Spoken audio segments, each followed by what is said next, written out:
Hello dear, कैसे हैं आप सब। उम्मीद है कि आप अच्छे होंगे। और भौतिकी में हम लोगों ने पिछली क्लास में आवर्धन क्षमता और इसके प्रकार, इसके प्रूफ, हर एक बात को अच्छे से कवर कर लिया था। आज की क्लास में हम लोगों को समतल दर्पण से संबंधित कुछ क्वेश्चंस हल करने थे। सॉरी, समतल क्या मतलब, उत्तल और अवतल दर्पण से संबंधित कुछ चीज़ों को सॉल्व करना था। तो जो क्वेश्चन है उसे तो हम लोग सॉल्व करेंगे, बस 5 मिनट का काम है। एक छोटी सी थ्योरी छूटी हुई है, उसे भी कवर कर लेते हैं, जिससे कि चैप्टर परफेक्ट खत्म हो ना, मजाक नहीं, एकदम पूरा अच्छे से खत्म हो। तो बचा ये है कि समतल दर्पण, उत्तल दर्पण और अवतल दर्पण अगर कहीं दिख जाए तो हम कैसे उसकी पहचान करेंगे। अब ये तो मजाक है, पहचान तो कर ही सकते हैं। और उसके बाद इन दर्पण का हम इस्तेमाल क्या करते हैं, ये 2 काम बाकी है। उसके बाद फिर न्यूमेरिकल्स। तो चलिए इसको 5 मिनट में हम लोग जल्दी से कवर कर लेते हैं कि आखिर क्या क्या मामला है। वैसे आपको पता होगा पर फिर भी देख लेते हैं। दरअसल अगर हमें समतल दर्पण पहचानना है तो नाम से ही लग रहा है, अगर सारी कहानी समतल समतल रहेगी तो समतल दर्पण, ये मजाक था ऐसे। अगला था हमारे पास उत्तल दर्पण और उसके बाद अगला था अवतल दर्पण। तो समतल दर्पण, उत्तल दर्पण, अवतल दर्पण, इसे हम किस प्रकार पहचानेंगे, आखिर क्या है इसे पहचानने का तरीका। तो पहला काम आप क्या करिए, इन्हें स्पर्श करिए और देख के बता दीजिए कौन सा दर्पण है। तो उत्तल दर्पण आपको याद होगा कुछ इस प्रकार हुआ करता था, अवतल दर्पण इस प्रकार हुआ करता था। अगर हम किसी दर्पण को स्पर्श करें और वह बीच में उभरा हुआ लगे और किनारों पर दबा हुआ लगे, इसका मतलब वो होगा उत्तल दर्पण। और बीच में दबा हुआ लगे और किनारों पर उभरा हो तो वह अवतल दर्पण होगा। और हर जगह एक समान तल हो तो इसका मतलब वो समतल दर्पण होगा। तो पहला ये है कि आप किसी भी दर्पण को स्पर्श करके समझ सकते हैं। कई बार ऐसा होगा कि स्पर्श करने पे भी कम समझ में आएगा, सतह इतना सूक्ष्म तरीके से उठी या दबी होगी कि समझ में नहीं आएगा। तो इसके लिए हम क्या करेंगे, एक स्केल लाते हैं, एक पटरी लाएंगे, एक सीधी सीधी पटरा लेके चले आएंगे और उसको क्या करेंगे, दर्पण के ऊपर रख देंगे ऐसे। और अगर वो पटरी, वो स्केल, वो पैमाना, जो भी बोल दीजिए, किताब में ऐसे अलग अलग शब्दों का प्रयोग किया होगा, तो अगर हम दर्पण के ऊपर रखते हैं और वो पूरे दर्पण को हर जगह पे स्पर्श करने लगे, इसका मतलब ये हो गया वह समतल दर्पण है। और बीच में स्पर्श करे, किनारे किनारों पर ना स्पर्श करे, इसका मतलब वह उत्तल दर्पण है। और अगर वह बीच में ना स्पर्श करे, किनारों पर स्पर्श करे, इसका मतलब वह कौन सा दर्पण होगा, अवतल दर्पण। अच्छा, ये काम हो गया। कई बार इन दोनों की चीजों के सिवाय एक तीसरा तरीका भी होता है और वो होता है प्रतिबिंब देखकर। तो हमने उत्तल दर्पण के द्वारा, अवतल दर्पण के द्वारा और समतल दर्पण के द्वारा प्रतिबिंब बनना बताया था।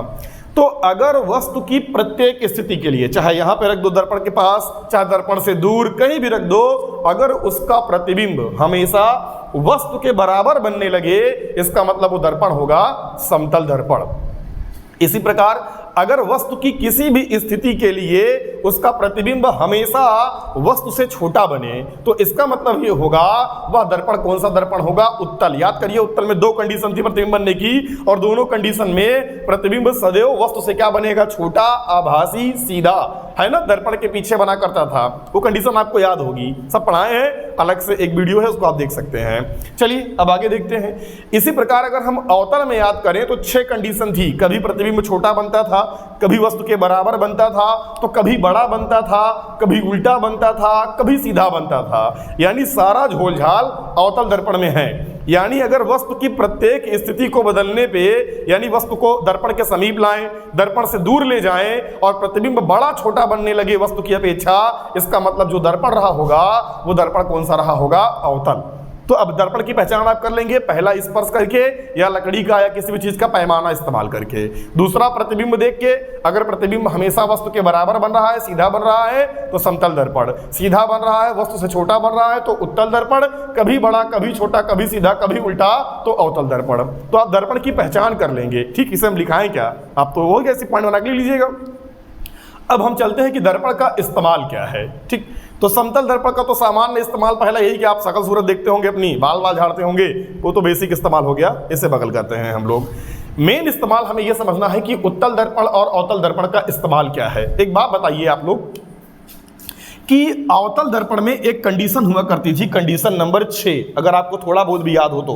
और कंडीशन नंबर 6 में क्या कहानी थी कि अगर हम वस्तु को फोकस और दर्पण के ध्रुव के बीच में रखते थे तो उसका प्रतिबिंब पीछे बनता था, बड़ा बनता था, आभासी बनता था और सीधा बनता था। तो वही हम कह रहे हैं कि अगर हमें किसी भी वस्तु का बड़ा प्रतिबिंब देखना है तो हमें कौन सा दर्पण इस्तेमाल करना चाहिए, उत्तल, अवतल या समतल। तो बड़ा प्रतिबिंब मात्र एक ही दर्पण में बनता है और वो है अवतल दर्पण। तो इसका मतलब किसी छोटे वस्तु का बड़ा प्रतिबिंब देखने के लिए हम किस प्रकार के दर्पण का इस्तेमाल कर सकते हैं, वो है अवतल दर्पण। तो इसका यूज क्या हुआ हम बताते हैं।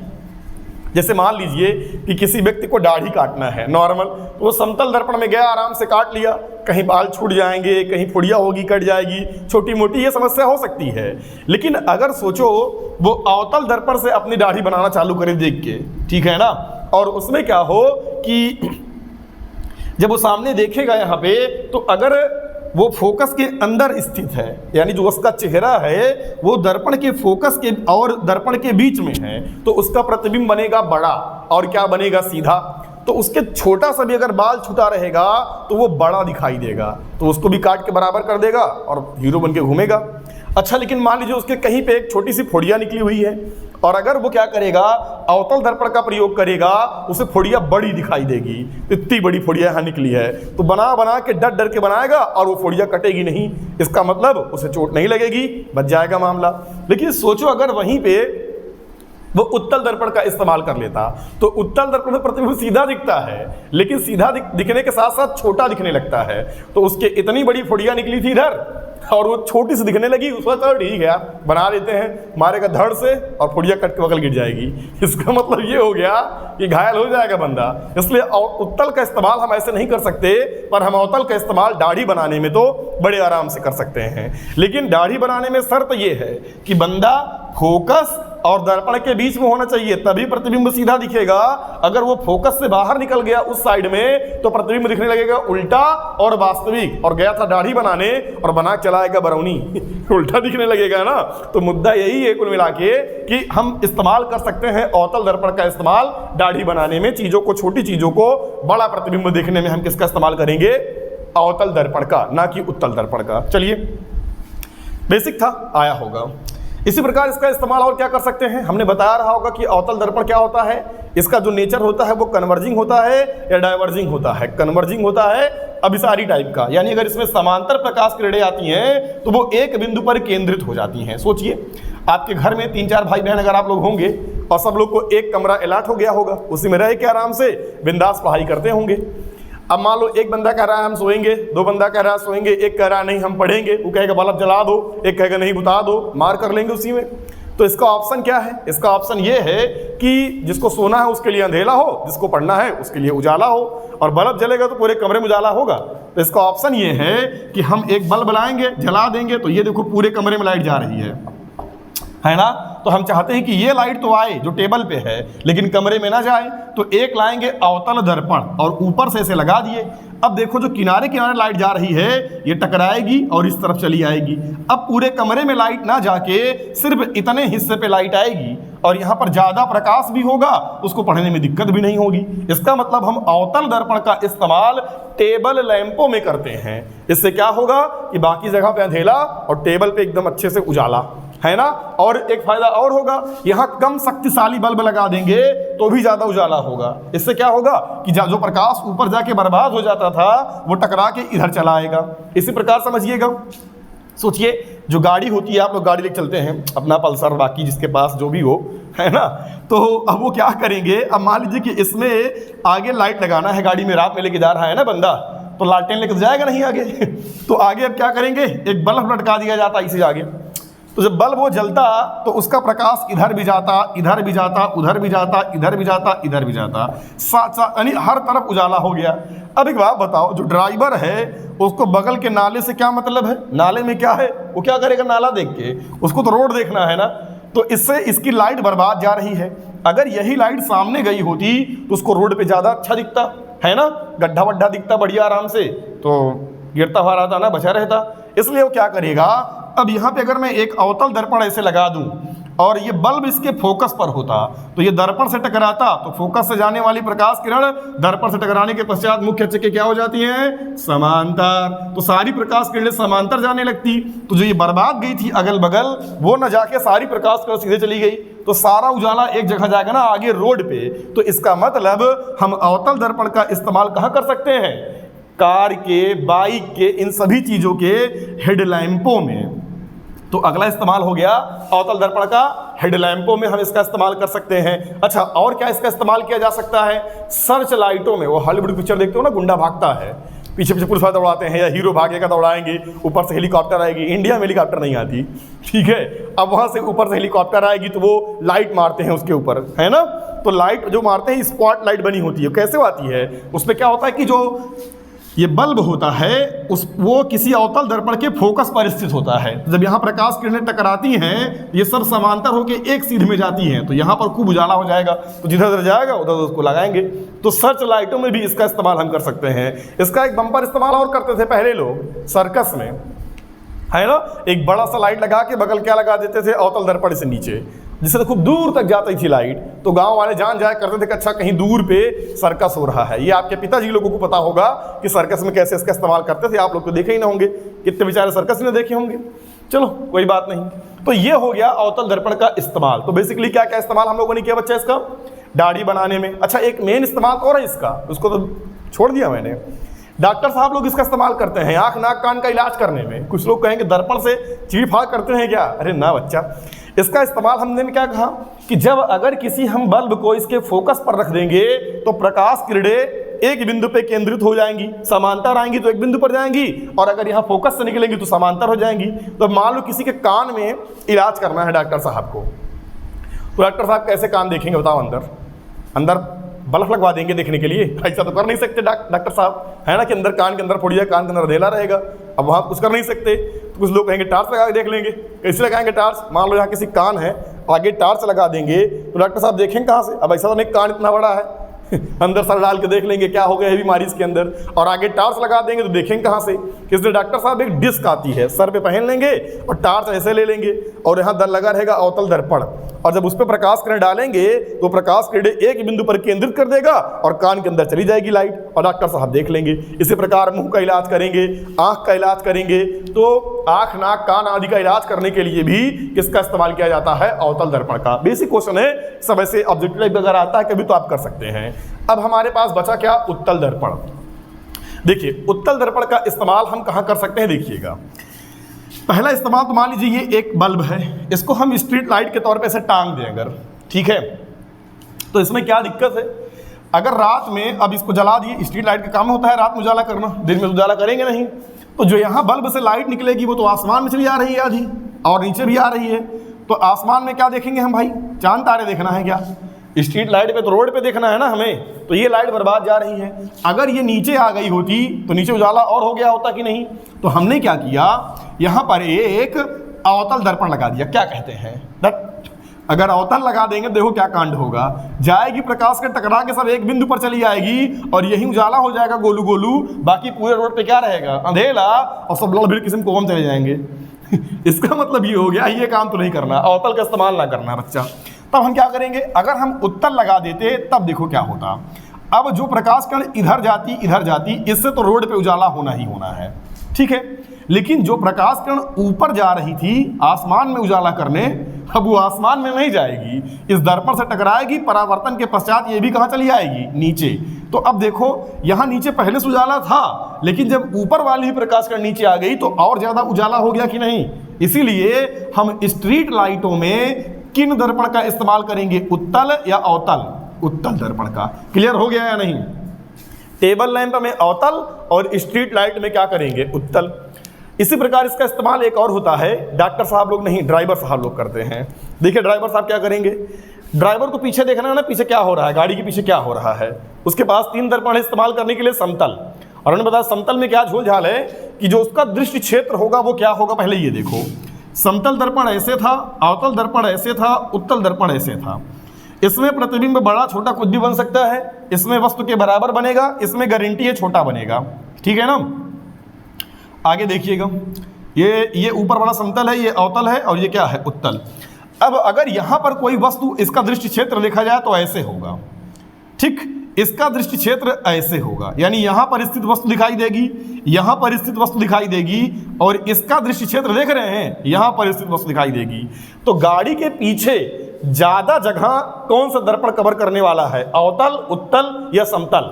तो देख के लग रहा है ना उत्तल। और इसके पीछे एक लॉजिक ये भी है कि इसमें जब छोटा छोटा इमेज बनेगा तो ढेर सारा इमेज बन जाएगा, यानी ड्राइवर रोड के उस तरफ भी कोई है देख लेगा, गाड़ी के पीछे भी है कोई देख लेगा। समतल लगाएगा तो सिर्फ एकदम बराबर वाला देखेगा, लेकिन अगर अवतल लगा दिया तो एक दिखेगा बस किसी को पीछे। तो इसीलिए ड्राइवर के बगल जो साइड वाला शीशा होता है वो किसका होता है, कौन दर्पण होता है, उत्तल दर्पण। तो ये हो गया इसका इस्तेमाल। तो हम लोगों ने ये समझा हम पहचानेंगे कैसे और इसका हम उपयोग कहाँ कहाँ कर सकते हैं, ये समझ में आया। महत्वपूर्ण ये था कि स्ट्रीट लाइट में किसका इस्तेमाल करते हैं, तो उत्तल का, टेबल लैंपों में किसका करते हैं, अवतल का, सर्च लाइटों में अवतल का, आंख नाक कान का इलाज, यही कई बार पेपर में पूछा है। तो आंख नाक कान का इलाज करने के लिए किसका इस्तेमाल करते हैं, अवतल दर्पण का। जरा सा लेंस का भी करते हैं ना, इसलिए कन्फ्यूजन आता है। चलिए, ये सब तो फंडा था बेसिक। अब यहाँ हमें ये सब तो बढ़ना है नहीं, हम लोग ये तो ऐसे टाइम पास के लिए देख लिए और टाइम पास में ही इतना टाइम निकल गया, कोई बात नहीं, टाइम डजंट मैटर, चीज़ें बेहतर तरीके से आनी चाहिए। अब हम लोगों को ये समझना है कि इस पे सवालें कैसे आएंगी, क्योंकि आज की जो क्लास है वो मेनली सवाल पे थी, पर हमें लगा कि ये भी चीज़ कवर कर ली जाए। चलिए देखते हैं इस पे सवाल कैसे आएंगी। तो चलिए ठीक है, इस मुद्दे पे अगला मुद्दा हम समझना चाहते थे कि सवाल क्या क्या हो सकती है, देखते हैं। तो यहाँ पर जो क्वेश्चन हमें हल करना है वो क्वेश्चन ये है, पहले क्वेश्चन आप मन लगा के सुनिएगा, क्योंकि अब यहाँ क्वेश्चन हम बोलने वाले तो है नहीं, तो इसलिए आप सुनिएगा, ठीक है ना। उसके बाद फिर पॉज करके आप क्वेश्चन लिख लीजिएगा। क्वेश्चन में ये कह रहा है कि हमारे पास एक अवतल दर्पण है, एक अवतल दर्पण जिसकी फोकस दूरी 50 सेंटीमीटर है, उससे 25 सेंटीमीटर की दूरी पर एक वस्तु रखी गई है, तो उससे बनने वाले प्रतिबिंब की स्थिति ज्ञात कीजिए। तो प्रश्न क्या है आप समझ गए होंगे, एक अवतल दर्पण 50 सेंटीमीटर फोकस दूरी है, जिससे 25 सेंटीमीटर की दूरी पर एक वस्तु रखी गई है और प्रतिबिंब की स्थिति ज्ञात करना है। अब ये समझ लीजिए हाई स्कूल लेवल की सवाल है और इंटर में ऐसे सवाल पेपर में आपके आने वाली है, ऐसा कोई उम्मीद आप ना करिएगा, ये तो पक्का याद रखिएगा। वैसे अब की बार आ सकती है, क्योंकि अब की बार पेपर की गुणवत्ता एकदम कोमा में जाने वाली है, क्योंकि आप देख रहे होंगे हमारे क्या क्या अजीब अजीब निर्णय आ रहे हैं कि पेपर होगा नहीं होगा, 3 विषय का होगा, ऑब्जेक्टिव होगा, स्कूल में होगा, पता नहीं क्या क्या होगा ना, बड़ा कन्फ्यूजन होगा। तो इस सारे कन्फ्यूजन को एक तरफ रखिए, सवाल को समझिए कि ऐसी सवालें सही मायने में पेपर में ना के बराबर आती हैं, पर बताना हमारा काम है। तो अब देखिएगा यहाँ क्या करेंगे, 1/f = 1/v + 1/u, दर्पण से संबंधित फार्मूला यही था, चाहे वो उत्तल दर्पण रहा हो और चाहे वो अवतल दर्पण रहा हो। अब देखिएगा अवतल दर्पण की फोकस दूरी अगर आप ध्यान से देखिएगा तो अवतल दर्पण के लिए फोकस दूरी का मान इधर होता है, तो बताओ इधर नापी गई दूरी क्या होगी, माइनस। वहीं अगर हम उत्तल दर्पण की बात करें तो इसकी फोकस दूरी उधर होगी, तो क्या होने वाली है, प्लस। और वस्तु हमेशा बाईं ओर रखेंगे तो वस्तु की दूरी हम लोग हमेशा क्या लेंगे, माइनस, क्योंकि चिन्ह परिपाटी नहीं आती तो सवाल नहीं आने वाली, और वो पीछे बता चुके हैं। तो 1/f फोकस दूरी का मान कितना है बच्चा, 50, और आगे क्या लगाएंगे, माइनस, क्योंकि दर्पण कौन सा है, अवतल, और बराबर 1/v, यही तो ज्ञात करना है। वस्तु की दूरी 50 है, 25 है, और आगे लगा देंगे माइनस। ये प्लस माइनस माइनस इधर आया तो प्लस, तो -1/50, ये माइनस था, इधर आने के बाद प्लस हुआ था, और बराबर 1/v। लघुत्तम इसका 50 आता, भाग करते यहाँ पर 1 आता, ये प्लस है, यहाँ से 2 आता, कैसे पता है ना, 25 दूनी 50, 2 का गुणा है, हाँ ये सब तो बेसिक चीज़ है यार। 1/v, तो इसको सॉल्व करोगे तो 1/50 = 1/v, इसका मल्टीप्लाई कराएंगे तो हमें v बराबर मिला, क्या मिला, v बराबर 50 सेंटीमीटर। ध्यान से देखिए यहाँ पे आगे प्लस आया है, और प्लस इस बात की गारंटी लेता है कि प्रतिबिंब उस तरफ बना है। अब जिसको जिसको प्रतिबिंब बनाना आता होगा वो ये सवाल समझ जाएगा। देखो कैसे, फोकस दूरी यहाँ 50 पे है और वस्तु की दूरी कितना है बच्चा, 25 पे है, यानी वस्तु फोकस और अवतल दर्पण के बीच में है। तो अभी मैंने बताया था कि इसका प्रतिबिंब दर्पण के पीछे बनेगा, यानी इस तरफ बनेगा, और इधर नापी गई दूरी धनात्मक होती है, जो कि हमारा आया है, यानी हम श्योर हो गए इस बात को लेके कि अपनी सवाल बोलो सही है या गलत, एकदम सही है। अगली बात यहाँ क्या समझना था, वो ये समझना था कि ये प्रतिबिंब बताइए आभासी है या वास्तविक है। व्यवहारिक बात है, उधर बना है तो ये प्रतिबिंब आभासी रहा होगा। बोलिए बड़ा या छोटा? बड़ा रहा होगा। सीधा या उल्टा? सीधा रहा होगा। तो इतनी जानकारी देखिए हम लोग को मान चल गई ना, सिर्फ ये जानने से कि v का मान अगर प्लस है तो क्या रहा होगा। It is condition number 6। चलिए, तो ये बेसिक क्वेश्चन आपको आ गया होगा। अगला क्वेश्चन क्या है बोर्ड पे, ये देखिएगा। सवाल पहले सुनिएगा सवाल, फिर सवाल अपने आप हल कर लेंगे। कह रहा है कि एक अवतल दर्पण से 10 सेंटीमीटर की दूरी पर एक वस्तु रखी गई है। इसका 3 गुना बड़ा प्रतिबिंब प्राप्त करने के लिए अवतल दर्पण की वक्रता त्रिज्या क्या होनी चाहिए? टेंशन नहीं, वक्रता त्रिज्या क्या होनी चाहिए? तो अगर हम फोकस निकाल लेंगे तो वक्रता त्रिज्या मालूम चल जाएगी, क्योंकि फोकस दूरी का 2 गुना कर देंगे तो हमें मिल जाएगी वक्रता त्रिज्या। अब इस टाइप के सवाल हल करना है तो सबसे पहला काम ये समझो कि हमें 3 गुना बड़ा प्रतिबिंब प्राप्त करना है, ठीक है ना। और अवतल दर्पण है और जो वस्तु है वो 10 सेंटीमीटर की दूरी पर रखी हुई है। बहुत ही अच्छी सवाल है ये, मतलब अब क्या बताएं कितनी अच्छी सवाल है। काहे लिए बच्चा? इसमें इतना बड़ा कंफ्यूजन दे दिया है कि कह रहा है 3 गुना बड़ा प्रतिबिंब। तो पिछली क्लास में मैंने बताया रहा होगा, अगर 3 गुना कह दे तो आवर्धन का मान 3, 10 गुना कह दे तो आवर्धन का मान 10, 100 गुना कह दे तो आवर्धन का मान 100। अब अगली बात यहां समझिएगा, 3 गुना यानी जाहिर सी बात है प्रतिबिंब बड़ा बन रहा है, वो भी 3 गुना। तो बड़ा प्रतिबिंब बन रहा है, लेकिन मैंने ये कहीं नहीं बोला कि ये प्रतिबिंब वास्तविक है या आभासी। और अब इस सवाल को आप क्या मानकर हल करेंगे? तो पहली बात ये समझो कि आभासी प्रतिबिंब बड़ा बनता था और वास्तविक वाला भी बड़ा बनता था, यानी ये सवाल हम 2 स्टेप में हल करेंगे। यानी पहला स्टेप हम क्या मान लेंगे कि जो प्रतिबिंब है वो वास्तविक होगा, और जो दूसरा स्टेप है हम वो ये मान लेंगे कि प्रतिबिंब कैसा है? आभासी। बात समझ में आई? अच्छा, सवाल में ये कह दिया होता कि प्रतिबिंब वास्तविक है तो अपना काम ठीक था, हम वास्तविक मान के हल कर देते। कह देता प्रतिबिंब आभासी है तो भी ठीक था, हम आभासी मान कर हल कर देते। लेकिन इसमें कुछ नहीं कहा तो हमें दोनों पॉइंट मानना पड़ेगा। यही बात याद रखिएगा अच्छे से। अगर मैं यहीं पे एक सवाल ऐसे कह देता कि जो प्रतिबिंब है वो वस्तु का 1/3 बनता है, ठीक, और मैं ये बात ना कहता कि प्रतिबिंब वास्तविक है या आभासी, तो भी मैं क्या करता? प्रतिबिंब वास्तविक लेता, तब मैं आभासी वाला हिस्सा छोड़ देता। सोचिए क्यों? क्योंकि अगर 1/3 बना मतलब प्रतिबिंब छोटा बना, और अगर छोटा प्रतिबिंब है तो वो आभासी नहीं हो सकता, क्योंकि अवतल दर्पण में आभासी प्रतिबिंब हमेशा बड़ा बनता है। तो कुछ टेक्निकल पॉइंट्स ऐसे हैं जो अगर आप अच्छे से पकड़ लिए तो आप सवाल एकदम धूम धड़ाके से हल कर लेंगे बिना किसी दिक्कत के। तो आभासी अगर बनेगा तो श्योर है बड़ा बनेगा। तो जब कह दे बड़ा बना और ये ना कहे कि आभासी है या वास्तविक, तो आप दोनों ले लेंगे। और ये बताए कि छोटा है, 2/3 यानी छोटा है, और जब छोटा है तो पक्का ये वास्तविक रहा होगा, ये आभासी नहीं हो सकता, क्योंकि अवतल में आभासी क्या बनता है डियर? बड़ा या छोटा? छोटा। लेकिन अगर मैं कह दूं एक दर्पण था जिसमें 1/3 गुना बड़ा प्रतिबिंब बनता है, ठीक है, वो भी आभासी, तो अब यहां मैंने ये नहीं बताया कौन सा दर्पण था। अब ऐसा ही क्वेश्चन बहुत कंफ्यूजिंग है, तो आप ये समझ लीजिए 1/3 बना है मतलब छोटा बना है, और दर्पण नहीं बता रहा है तो आभासी प्रतिबिंब है, और छोटा है किसमें बनता है? तो पता चला किसमें बनता है? उत्तल में, क्योंकि उत्तल का जो प्रतिबिंब होता है वो सीधा तो होता है लेकिन छोटा होता है। तो हम ऐसे निष्कर्ष निकाल सकते हैं चीज़ों का। अब सवाल पे आते हैं, ये टाइम की बर्बादी ना करें, वैसे बर्बाद तो हो ही गया टाइम। देखिए, तो यहाँ कह रहा है 3 गुना, तो आवर्धन का मान m बराबर हम 3 लिखेंगे। अच्छा, m बराबर फार्मूला क्या होता है दर्पण के लिए? तो मैंने निकाला है -v/u, प्रूफ किया है। तो m बराबर -v/u। अगर 3 गुना है तो m का मान 3, 100 गुना तो 100, 1000 गुना तो 1000। वास्तविक है तो आगे क्या लगाएंगे? माइनस। आभासी होता तो प्लस। कैसे? क्योंकि आभासी होने पे सीधा बनेगा तो दोनों ऊपर रहेगा, तो प्लस प्लस। अब इतना आता है यार आपको, बराबर -v/u, और ये माइनस कट गया। अब यहां देखिए 3 बराबर v बटे जो u है अपना u का मान 10 सेंटीमीटर दिया है, और वस्तु की दूरी माइनस में लिखते हैं तो -10 इधर भेजा, 10 तिहाई 30, तो v का मान -30 सेंटीमीटर आया। पहले बताइए ये समझ में आया? और जब v का मान -30 आया तो फार्मूला 1/f बराबर 1/v प्लस 1/u।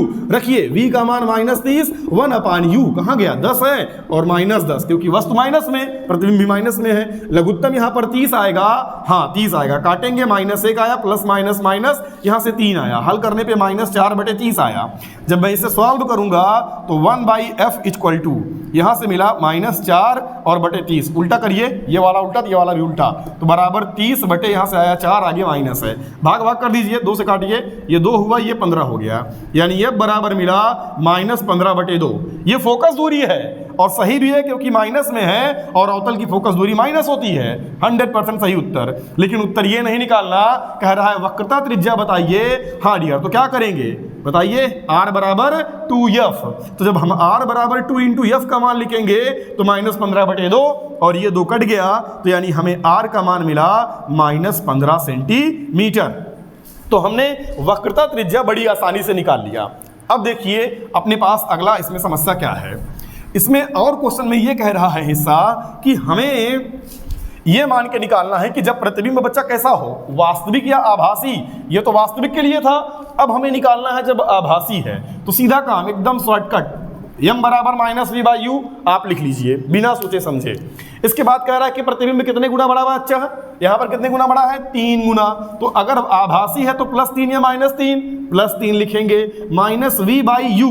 हाँ डियर, u का मान -10 है और ये माइनस कट गया और 10 तिहाई 30 और v का मान 30 सेंटीमीटर। देखिए ये प्लस में आया है और सही भी है क्योंकि अगर v प्लस होगा तभी तो ये दर्पण के इस तरफ बना होगा, तभी कि प्लस रहा होगा, और इधर रहा होगा तभी आभासी रहा होगा। तो ऐसे ही अगर आप, हमने बताया रहा होगा ये बात बार बार कि जिसको प्रतिबिंब बनाना आ गया होगा वो बहुत ही अच्छे से सवालों को कनेक्ट कर पाएगा, वो फील कर पाएगा सवाल सही हो रही है या गलत। तो अगर आपको प्रतिबिंब बनाना नहीं आता तो आप पीछे जाइए, उस क्लास को अटेंड करिए, फिर ये सवाल समझिए, एकदम बेहतर आएगी आपको। अब देखिएगा हमें v का मान मिल गया, वो भी कितना मिला है +30, जो गारंटी देता है कि आभासी प्रतिबिंब है क्योंकि दर्पण के उस तरफ बना होगा। अब आगे देखिएगा, हमें चाहिए फोकस, तो 1/f बराबर 1/v प्लस 1/u अवतल दर्पण के लिए होता है, दुनिया जानती है, बहुत तरीकों से हमने सिद्ध किया था। 1/v, हाँ डियर, 1/v का मान बताएं, ये 30 है, हमने 30 लिखा, माइनस में प्लस में 1/u वस्तु की दूरी कहाँ है 10 है, वो भी माइनस में क्योंकि हमेशा वस्तु इधर होगी। लघुत्तम ले लीजिए डियर, इसका कितना आएगा 30, भाग करेंगे 1, प्लस माइनस माइनस और 10 तिहाई 30, एकदम सही है। तो यहाँ से 1/f इक्वल टू ऊपर से आया -2/30, उड़ा दो 15, इसका मतलब यहाँ से आया 1/f इक्वल टू -1/15, उल्टा कर दीजिए, इसको उल्टा उसको उल्टा, f बराबर -15 सेंटीमीटर, यानी फोकस दूरी का मान -15 सेंटीमीटर आया। पर हमें फोकस दूरी से कोई मतलब नहीं है, मतलब किससे है, वक्रता त्रिज्या से। क्वेश्चन यही पूछा है ना, वक्रता त्रिज्या। तो r बराबर लिखेंगे 2f, तो r बराबर, हाँ डियर, क्या लिखेंगे 2 इंटू एफ का मान -15, यानी r बराबर 15 दूनी 30, तो -30 सेंटीमीटर। यानी वक्रता त्रिज्या अगर हम -30 सेंटीमीटर लेते हैं तो हमें 3 गुना बड़ा आभासी प्रतिबिंब मिलेगा, और यदि हम वक्रता त्रिज्या का मान 15 सेंटीमीटर लेते हैं तो हमें 3 गुना बड़ा वास्तविक प्रतिबिंब मिलेगा। बात समझ में आ गई ना। ये बहुत ही बेहतरीन क्वेश्चन होते हैं अक्सर, तो जो आवर्धन कहेगा वही मान हम रखेंगे और सवाल हल कर लेंगे। अब सही बताए ना तो आप पूरे किताब के सवाल हल कर सकते हैं, ऐसा कोई क्वेश्चन नहीं होगा समतल दर्पण से, यानी उत्तल दर्पण और अवतल दर्पण। समतल दर्पण तो हमने डिटेल में पढ़ाया, 4 क्लास देखे वही है ना। इस दर्पण से संबंधित कोई भी क्वेश्चन ऐसा नहीं होगा जो आपको ना आए। पहले आप इसे उतारिए अच्छे से, फिर देखते हैं नेक्स्ट क्वेश्चन क्या है, अगला क्वेश्चन। तो क्वेश्चन ये है हमारे पास, हम क्वेश्चन बोल रहे हैं, आप क्वेश्चन लिखिएगा कि 20 सेंटीमीटर फोकस दूरी वाले एक अवतल दर्पण के सामने किसी वस्तु को कहाँ रखा जाए जिससे कि उसका 5 गुना बड़ा प्रतिबिंब बने। अब इसी क्वेश्चन को हम जितना चाहे बना सकते हैं, 6 गुना बड़े, आधा बने, 4 गुना बड़े, 3 गुना बड़े, कुछ भी बना दो, नो प्रॉब्लम।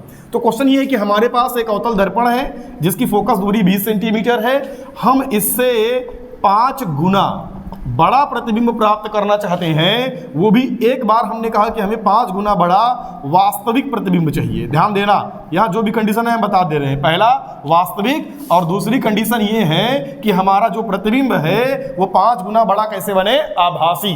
यही मैं कह देता आधा तो पक्का ये वाला ऑप्शन गायब हो जाता, क्योंकि अवतल में कभी आभासी प्रतिबिंब आधा नहीं बनेगा, वो वस्तु से बड़ा बनेगा, 2 गुना 3 गुना 4 गुना, पर आधा नहीं बनेगा। ठीक है ना, आई थिंक आप कनेक्ट कर पा रहे होंगे इस चीज को। देखिएगा, हमें वास्तविक प्रतिबिंब बनाना है, वो भी कितना गुना, 5 गुना। तो यम बराबर होता है माइनस वी बाई यू, आप पढ़े हैं। वास्तविक है तो इसका मान बोलो प्लस की माइनस, माइनस बराबर माइनस वी बाई यू, और ये माइनस कैंसिल हो गया, इधर भेज दीजिए तो 5u बराबर v, यानी v बराबर हमें 5u मिल गया। अब लिखिए फार्मूला 1/f बराबर 1/v प्लस 1/u। तो 1/f की बात अगर करें फोकस दूरी का मान तो 20, और अवतल है तो आगे माइनस, और उसके बाद बराबर 1/v, तो v का मान 5u और प्लस 1/u। सॉल्व करिए, ये बहुत आसान सवालें होती हैं, अक्सर लोग गलत कर बैठते हैं। लघुत्तम लेंगे, 5u कैंसिल हो गया, 1 आया, u कैंसिल, यहां पर आया 5, 5 एक कितना हो जाएगा बच्चा, 6 हो जाएगा, 5 एक 6 और कितना हो जाएगा, तो 6 और बटे 5u, उड़ाइए, 5 चौके 20, 6 चौके 24, यानी u बराबर आया माइनस 24 सेंटीमीटर। यानी हम अगर वस्तु को माइनस 24 सेंटीमीटर दूरी पर रखेंगे तो उसका प्रतिबिंब कैसा बनेगा, वास्तविक, और करेक्ट है। देखो फोकस दूरी 20 है, तो अगर रफ कार में ऐसे अगर हम समझे, अगर यहाँ फोकस 20 है और वस्तु अगर यहाँ रखी गई होगी तो व्यवहारिक बात है ना, वास्तविक प्रतिबिंब बनेगा, फोकस के उस तरफ है और बड़ा भी बनेगा। आपने पढ़ा था, यहाँ पे बनता था बहुत बड़ा, है ना, यहाँ पर बनता था बड़ा, उसके पहले बराबर, उसके पहले छोटा, उसके पहले बहुत छोटा। अभी सब आपको आ रहा होगा, तो एक कॉन्सेप्ट क्लियर हो गया। अगला हमें समझना है जब प्रतिबिंब कैसा रहेगा, आभासी, और वो भी कितना गुना बड़ा बना है, 5, तो यम बराबर लिखेंगे माइनस वी बाई यू, और यम का मान 5 गुना, तो यम का मान 5, आभासी है तो प्लस, और माइनस वी बाई यू इधर भेज दीजिए, तो जब ये जाएगा तो 5u equal to minus we, यानी इधर उधर कर दीजिए, तो v बराबर minus 5u। Formula 1/f equal to 1/v और प्लस 1/u पढ़ा है आपने। f का मान डियर अभी भी दिया है सवाल में 20 है, और कितना लिखेंगे माइनस, और बराबर 1/v का मान 5u, वो भी माइनस में, और 1/u, minus 1/20 लघुत्तम, 5u cancel, minus 1, यहाँ से आया 5, हाँ सर देखिए 5 चौके 20, तो माइनस 1/4 इक्वल टू, यहाँ घटाएंगे तो आएगा 4 और बटे u, एक अन्नम u, 4 चौके 16, तो u बराबर आया माइनस 16 सेंटीमीटर। तो ऐसा सवाल अब आप कर लेंगे या नहीं, जरूर कर लेंगे डियर। यहाँ से हमें मिल गया माइनस 16 सेंटीमीटर, यानी वस्तु की दूरी हमें यहाँ से माइनस 16 सेंटीमीटर मिल गई। और अब ये सही भी है, क्यों, क्योंकि आभासी प्रतिबिंब तब बनेगा जब वस्तु अवतल दर्पण में दर्पण और फोकस के बीच में हो। फोकस 20 है, जबकि वस्तु 16 पे ही रख दी गई है, तो फोकस के अंदर आ गई ना, इसका मतलब प्रतिबिंब आभासी बनेगा, बड़ा बनेगा, सीधा बनेगा। तो अब ऐसा क्वेश्चन आप कर लेंगे, अब कहेगा 2 सेंटीमीटर लंबी एक मोमबत्ती दर्पण से इतना दूरी पर रखी गई है, इसका कितना गुना बड़ा प्रतिबिंब बनेगा, कितना बड़ा प्रतिबिंब बनेगा, सब वही m बराबर आई बाई ओ बराबर v बाई यू। ये सवाल है इसमें कि जो भी हैं वो सब है हाई स्कूल लेवल का सवाल, और हमें ये लगता है कि ऐसे टाइप की जो बकवास किस्म की सवालें हैं वो आप कर लेंगे। देखिए अब आप कर लेंगे या नहीं कर लेंगे, अब ऐसे अप्रत्यक्ष संवाद में तो हम लोग नहीं समझ सकते कि क्या आपकी डिमांड है और हम क्या आपको बताएं, क्योंकि हमें जहां तक लगता है ये बेहद आसान चीज है, और ये सब आपको आती होगी हाई स्कूल लेवल तक। अब तक मैंने हाई स्कूल के अलावा आगे वाला एक स्टेप आगे नहीं बताया, और मुझे आज बताना है मेन मुद्दे के सवाल, और वो थी एक्सियल मैग्निफिकेशन की, क्योंकि आप अभी तक वेट कर रहे हैं कुछ नया पाने का, हम जानते हैं। तो इसलिए अब हम अपने मेन मुद्दे पे आते हैं, जिस टाइप के सवाल आपको सच में ना आती होगी, जिस पर मुझे भरोसा है कि ना आती होगी। तो अगर इस टाइप की क्वेश्चन आपको नहीं आते होंगे तो आप बेहिचक बिना किसी शर्म के आप कमेंट बॉक्स में बताइए, हम देखेंगे। अगर हमें लगेगा कि हाँ कई लोगों को नहीं आ रही है सवाल, तो इसका जवाब हम आपको जरूर देंगे और ढेर सारे सवाल करा देंगे। बताइएगा हमें जैसा होगा, ठीक है ना, कि हाँ आप क्या चाहते हैं। देखिए अब हम चलते हैं कुछ बेहतरीन क्वेश्चन की तरफ, है ना। आखिर क्या है भाई दुनिया में और क्या है बेहतरीन टाइप का। तो हमारे पास एक अवतल दर्पण है, ठीक। उत्तल दर्पण कोई सवाल ही नहीं कराया, क्या कर लेंगे, हमने बताया ना। अगर ना आएगी तो आप हमें बताइएगा, हम आपको उसका जवाब जरूर देंगे। चलिए देखते हैं क्वेश्चन क्या है। थोड़ा ठीक ठाक क्वेश्चन, ठीक ठाक क्या बकवास क्वेश्चन है। हमारे पास एक दर्पण है, ठीक, और जो ये दर्पण है, ये दर्पण कौन सा है बच्चा, उत्तल या अवतल, अवतल दर्पण है। और ये इसका क्या है, मुख्य अक्ष है। और यहाँ पर इसकी जो फोकस दूरी दिया है वो दिया है 10 सेंटीमीटर, और इससे कुछ दूरी पर यहाँ पर एक रॉड रखी हुई है, रॉड, एक छड़ रखी हुई है ऐसे। और जो ये दूरी है इसकी यहाँ से जो दूरी है वो है 20 सेंटीमीटर, और यहाँ से जो इसकी दूरी है इस वाले छोर से ये है 25 सेंटीमीटर। यानी कहने का मेरे मतलब ये है कि जो ये रॉड है, इस रॉड की टोटल लेंथ कितना है, 5 सेंटीमीटर। ठीक है ना। अब चलिए देखते हैं क्वेश्चन में करना क्या है हमें। क्वेश्चन में ये कह रहा है कि जो इमेज है उसकी लंबाई क्या होगी, हमें ये बताना है। तो क्वेश्चन है find out the length of image, find out length of image. बेहतरीन क्वेश्चन, ठीक है ना। अब यहां देखिएगा, इसको हल कैसे करेंगे देखना, पहले समझना। सोचो अगर ये एक क्षण ना होती, यहां पर कोई ऑब्जेक्ट रखा होता, तो इसका इमेज, इस वाले ऑब्जेक्ट का इमेज कहीं ना कहीं बनता कि ना बनता, इस वाले छोर का इमेज। तो हमने इस पॉइंट को ए माना, इस पॉइंट को बी माना। ठीक है। अब हम चलते हैं, देखते हैं ए वाले का प्रतिबिंब कहां बनेगा। ठीक, तो फार्मूला 1/f बराबर 1/v प्लस 1/u पढ़ा है। 1/f का मान कितना दिया है बच्चा, 10, और आगे माइनस बराबर 1/v निकालना है, ए वाले का निकाल रहे हैं, और प्लस 1/u, इसकी दूरी कितना है, 20 सेंटीमीटर। इधर लाओ पकड़ के, अच्छा आगे माइनस है, और ये 1/10 है, प्लस माइनस माइनस इधर आया तो हो जाएगा प्लस, बराबर 1/va। लघुत्तम इसका आता 20, यहाँ आता 2, आगे माइनस, और यहाँ से प्लस 1 घटाते माइनस 1/20 बराबर 1/va। यानी सॉल्व करने पर हमें va का मान मिला -20 सेंटीमीटर। इसका मतलब जो प्रतिबिंब है ए वाला हिस्से का प्रतिबिंब 20 पे ही बना है। इससे एक मजेदार बात क्या आई कि यहाँ पर जो वस्तु रही होगी, यहाँ वाले हिस्से का प्रतिबिंब यही नीचे कहीं बन गया है। ठीक है ना। और वैसे भी जान लो कि फोकस दूरी 10 है, तो वक्रता केंद्र कितना आएगा, 20 पे, और वक्रता केंद्र पर स्थित वस्तु का प्रतिबिंब वक्रता केंद्र पर बनता है। सब पढ़ा है आपने। चलिए अब हम बी वाले छोर की बात करेंगे। अगर यहाँ वस्तु होती तो ये कहाँ बनता, तो इसका मतलब लिखते हैं 1/f बराबर 1/v प्लस 1/u, और 1/f, f तो 10 ही है, आगे माइनस अवतल है, 1/v बी वाले हिस्से के लिए, और जो u है, u डियर यहाँ से है, और कितना है, 25 है, और आगे लगा देंगे माइनस। लाइए पकड़ के इधर, तो हो जाएगा वो क्या, प्लस बराबर 1/vb। क्यों ना घटा दिया जाए, लघुत्तम यहाँ से आएगा शायद 50, भाग करेंगे 10 × 50, आगे माइनस, और यहाँ 25 दूनी 50। ठीक है ना। हाँ ठीक ही है, सब कुछ ठीक है। 1/vb घटाएंगे तो -3/50, यानी ये 1/vb का मान है, और यानी हम vb बराबर निकालेंगे तो ये उल्टा, तो ये भी उल्टा, -50/3 सेंटीमीटर। कहीं ऐसा तो नहीं हम बहुत तेज बोल दे रहे हैं? दरअसल हमारा मामला ये कि हम जल्दी से चीज़ों को कवर कर दें। 50/3 का मतलब अगर आप भाग करेंगे तो शायद ये जाएगा 2 बार कि एक बार 3 एक कम, 3 बचा 2, यहाँ 20 आया, 3 6 18, यानी मतलब 16 पॉइंट समथिंग ऐसे कुछ आएगा। यानी 16 जो होगा, हमें लगता है 20 से तो कम ही होता है 16, यानी वो यहीं कहीं बनेगा ऐसे। तो ये हो गया इमेज इसका इधर, और ये वाला हिस्सा a डैश या a रहता, और ये वाला b डैश होता, और इसी की हमें लेंथ निकालना है। यानी हमें निकालना है लेंथ ऑफ इमेज। तो जब हम ये निकालेंगे तो मॉड ऑफ, क्या निकालेंगे बताओ, अगर इसमें से ये घटा दें तो यही मिल जाएगा, और ये दूरी कितना थी, 20। यानी अगर हम va का मान करें और vb दोनों घटा दें तो मान चल जाएगा। va का मान यहाँ से यहाँ तक कितना है बच्चा लोग, 20 है, और माइनस vb का मान अभी भी आपने निकाला है 50/3। आप चिन्ह सहित नहीं लेंगे हमने, क्योंकि एक बार रख दिया है मॉड रख के समझाने के लिए आपको यहाँ से। अब घटाइए 20 तिहाई 60 हमें से 50 गया, शायद हमें लगता है 10, तो 10/3 सेंटीमीटर। आप बूढ़ा भाग चेक कर लीजिएगा, अगर गलत होगा तो सुधार लीजिएगा।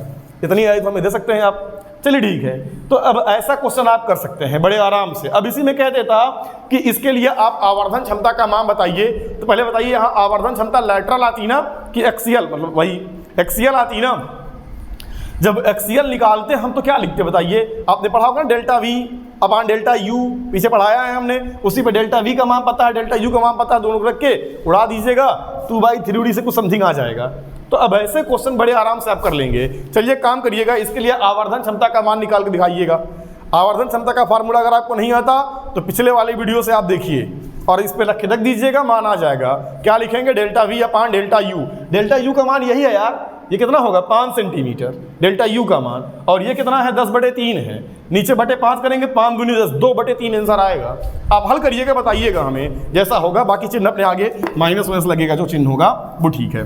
तो इस टाइप के सवाल अब आप आसानी से कर लेंगे। लेकिन मुद्दा ये बिल्कुल नहीं है। मुद्दा क्या है, आइए मुद्दा क्लियर किया जाए। बड़ा कन्फ्यूजन है।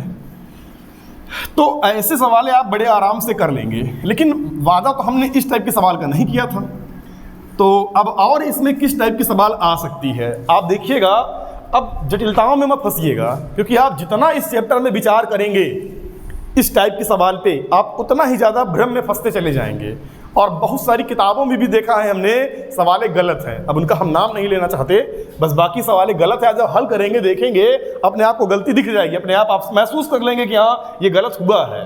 ठीक है, देखिए एक सवाल ऐसे हम आपको दिखाते हैं एग्जाम्पल के तौर पर। हमारे पास ये एक दर्पण है। दर्पण जो है ये कौन सा दर्पण है? अवतल दर्पण।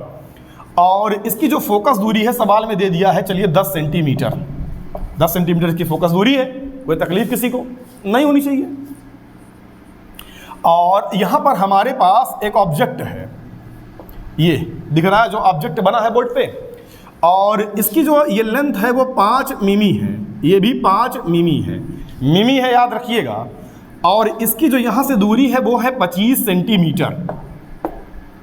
यानी क्वेश्चन में दिया है कि जो वस्तु है वो 25 सेंटीमीटर की दूरी पर रखी हुई है और ये वर्गाकार आकृति है, और इसके लिए फोकस दूरी का मान दिया हुआ है 10 सेंटीमीटर। ठीक है, हमसे कह रहा है कि find out the area, find out area of image. तो जो क्वेश्चन है वो क्या समझ आया कि इसका अगर इमेज बनेगा तो उसका आप क्षेत्रफल बताएं।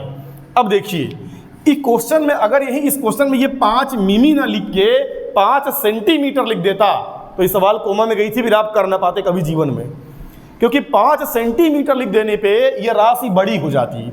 और जब इसका इमेज यहाँ बनता ना तो कभी जीवन में इसका इमेज वर्गाकार आकृति का बनता ही ना, तब उसका इमेज एक खतरनाक टाइप का बन जाता, ऐसा बन जाता कि इसका क्षेत्रफल निकालने में तब दूसरा तरीका लगाना पड़ता। इसीलिए अब ऐसे हम सवाल नहीं देखेंगे, इसलिए हमने कहा हमने 5 मिमी वाला क्वेश्चन लिया है। तो जब छोटा रहे, और मैंने दोनों फार्मूला प्रूव कराया है कि जब बड़ी वस्तु रहे जब छोटी रहे। छोटी वाले में याद करिए मैंने सेगमेंट टाइप का मान के आपको बताया था, और उसके लिए हमने बताया रहा होगा कि जब ऐसा क्वेश्चन दिखे तो सबसे पहला काम आप 1/f बराबर 1/v प्लस 1/u फार्मूला लगाएं। 1/, फोकस दूरी का मान कितना है बच्चा? 10 सेंटीमीटर। v का मान निकालना है, 1/u का मान 25, आगे माइनस, इधर लाइए 1/10, यहाँ माइनस रहेगा, इधर आया तो प्लस 1/25 इक्वल टू 1/v। लघुत्तम कितना आएगा? शायद 50 आएगा।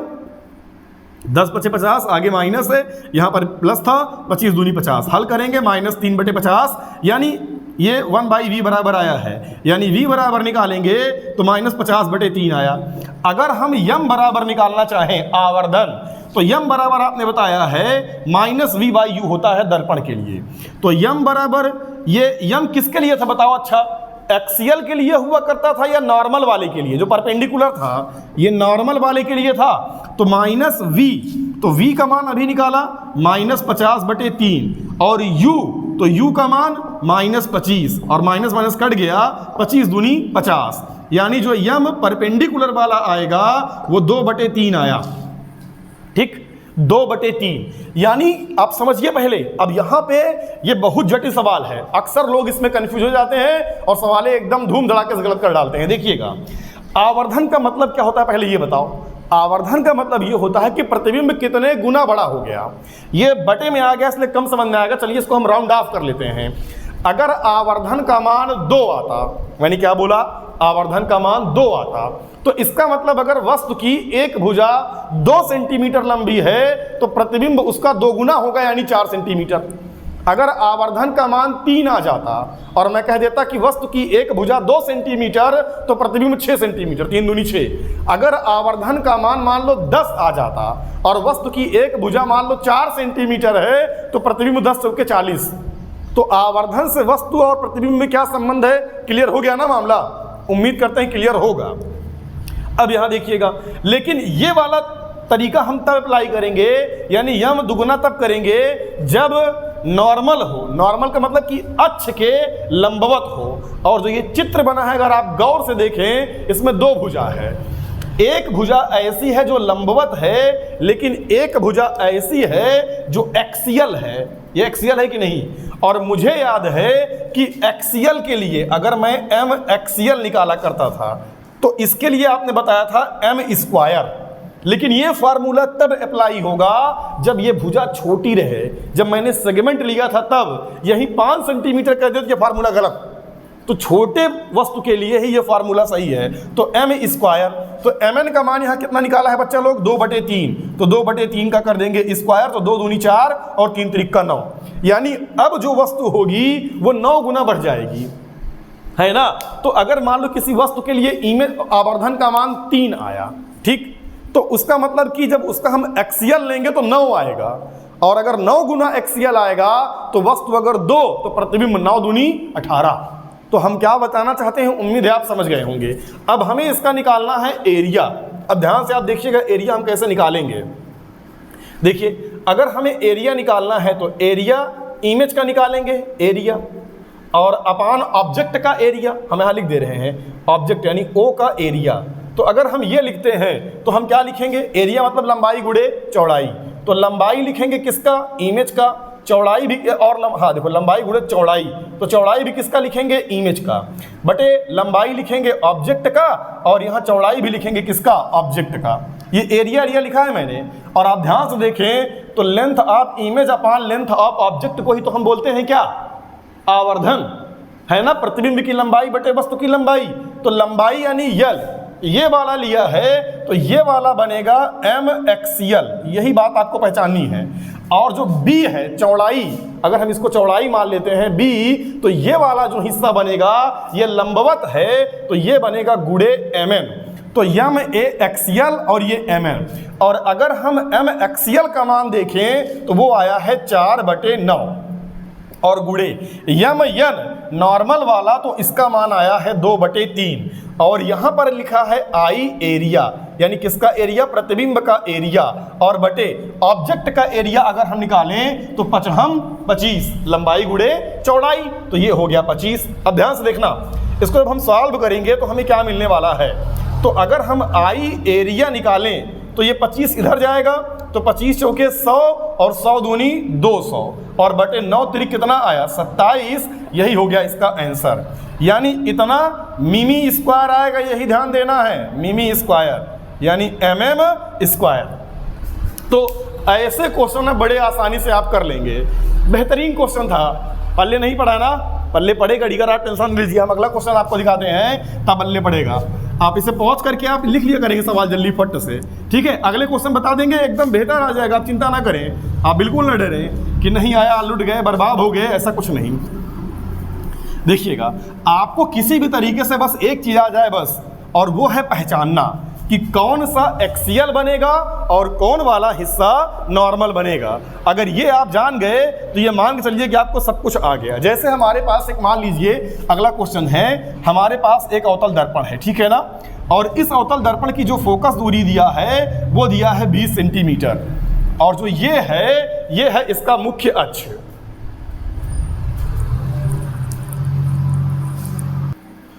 हाँ तो क्या था क्वेश्चन, क्या था क्वेश्चन, ये था कि हमारे पास जो फोकस दूरी है वो 20 सेंटीमीटर है और अपने पास एक अवतल दर्पण है। यहाँ से 30 सेंटीमीटर की दूरी पर हम लोगों ने एक क्यूब रख दिया है, ठीक है ना। क्यूब आप समझते होंगे, वही क्यूब है, ये जो समझते होंगे वही वाला क्यूब है, ठीक है। और जो ये क्यूब है इसकी तबीयत ठीक नहीं लग रही है, चलो जैसा भी है वैसा है, क्या करें, ये बन गया। और इसकी जो प्रत्येक भुजा है वो 2 मिमी है, ध्यान दीजिएगा, लंबाई चौड़ाई और ऊंचाई सब की सब 2 मिमी है। अगर मैं यही 2 सेंटीमीटर लिख दूं, 20 सेंटीमीटर लिख दूं, तो सवाल हल करने का तरीका बदल जाएगा, क्योंकि अब यहाँ पर तब हम m एक्सियल बराबर ये नहीं कह पाएंगे m नॉर्मल वाले का स्क्वायर, तब वो फार्मूला नहीं लगेगा। सबसे पहला काम हम m निकालेंगे, कौन सा, नॉर्मल वाला। तो कैसे निकालते थे, उसके लिए हमें m बराबर -v/u करना पड़ेगा, और हमें पता है कि हमें v नहीं पता, तो सबसे पहला काम 1/f बराबर 1/v + 1/u, तो 1/f का मान है 20 सेंटीमीटर, और आगे लगाएंगे माइनस बराबर 1/v प्रतिबिंब की दूरी, यही तो निकालना है ना यार, 1/u -30 प्लस माइनस माइनस इधर लाएंगे तो ये बन जाएगा क्या, प्लस 1/30। लघुत्तम लीजिए कितना आएगा, शायद 60 आएगा क्या, तो 20 तिहाई ये हो जाएगा 60, और यहाँ प्लस है 30। ठीक ठीक ठीक, एकदम सही।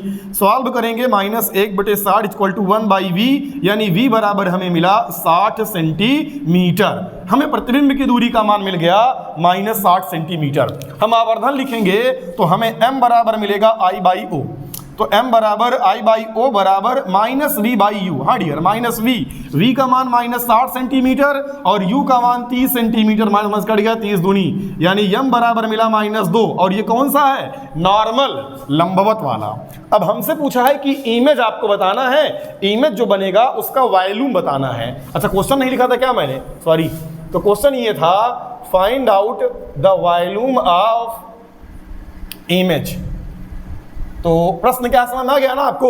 जो इसका इमेज बनेगा उसका आयतन निकालना है। तो सबसे पहला काम आप बुद्धि न लगाएं, आप यहां लिख देंगे वॉल्यूम किसका? इमेज का, अपान वॉल्यूम किसका? ऑब्जेक्ट का।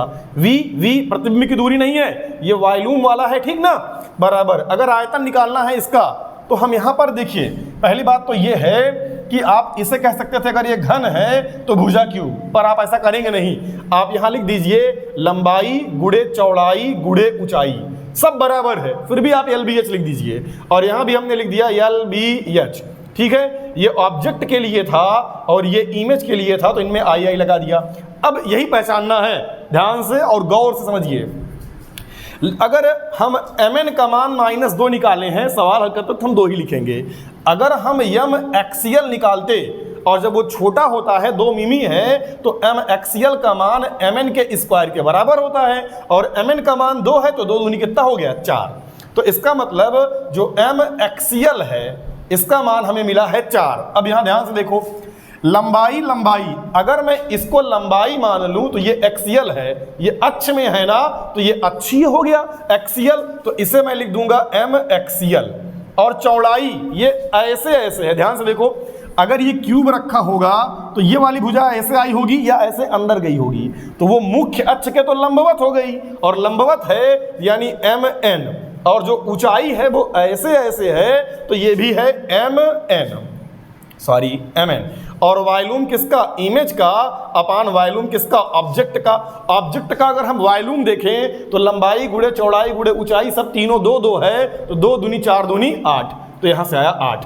अब इसका मान आप हल करिए, देखिए m एक्सियल का मान 4, mn इसका मान 2, इसका मान 2, ठीक है ना? आ रहा है कि नहीं? पक्का? तो यहां से v इमेज अगर हम निकालते हैं तो हमें क्या मिलेगा? देखिएगा 8 चौक यहाँ से मिला 32, और ये 2 दूनी कितना मिला? 4, गुणा कर दीजिए, 4 दूनी 8, 4 तिहाई 12, यानी जो हमें इमेज मिला उसका वॉल्यूम मिलेगा 128 मिमी क्यूब। तो अब हमें लगता है कि आप इस टाइप की सवाल हल कर लेंगे। पहचानना क्या था कि कौन सा m एक्सियल बनेगा और कौन सा m नॉर्मल। तो यहाँ देखो, जो ये वाली भुजा है वो ऐसे अंदर गई होगी, इसके लंबवत होगी, तो इसका मतलब ये लाल वाला जो मैंने मार्कर चलाया, या ये वाला या ये वाला या ये वाला, कोई भी भुजा, ये क्या बनेगी? m normal. ये भी लंबवत है तो नॉर्मल, ये एक्सियल है तो ये बनेगा एक्सियल, ठीक है? और m एक्सियल अगर हमें निकालना है तो नॉर्मल वाले का स्क्वायर। और ये फॉर्मूला, ये तरीका, ये ट्रिक तभी सही होगी जब ये छोटी भुजा रहेगी तब, ठीक है ना? तो ऐसे क्वेश्चन इस चैप्टर में जो भी हैं आप बड़े आराम से एकदम कर लेंगे, बिना किसी टेंशन के। आप चिंता ना करें इस बात को। अब आपकी ये जिम्मेदारी बनती है कि आप समतल दर्पण, उत्तल दर्पण और अवतल दर्पण से संबंधित कोई भी क्वेश्चन हो भौतिकी का, आप सॉल्व कर सकते हैं, कठिन से कठिन, ठीक है ना? हाँ, कुछ होंगे, हो सकता है जो आप ना कर पाए, वही तो हम आपसे जानना चाहते हैं कि आप सवाले घर पे हल करिए, आप रिस्पॉन्स करिए, आप बताइए यस सर मुझे ये चीज़ें आ गई या नहीं आई। तो नहीं आई तो आप डिमांड करिए उस टाइप की चीज़ों को, आपको ज़रूर वो चीज़ बताई जाएगी। अगले क्लास में हम लोग पढ़ेंगे प्रकाश का अपवर्तन, जो भौतिकी का नेक्स्ट चैप्टर होगा। लेकिन दर्पण आपने बहुत ही डिटेल में कवर कर लिया है, हमने लगभग हर टाइप की सवाल कवर कर दी है, ठीक है? तो उम्मीद है कि आपको आया होगा। चलिए ठीक है, मिलते हैं नेक्स्ट क्लास में। Best of luck.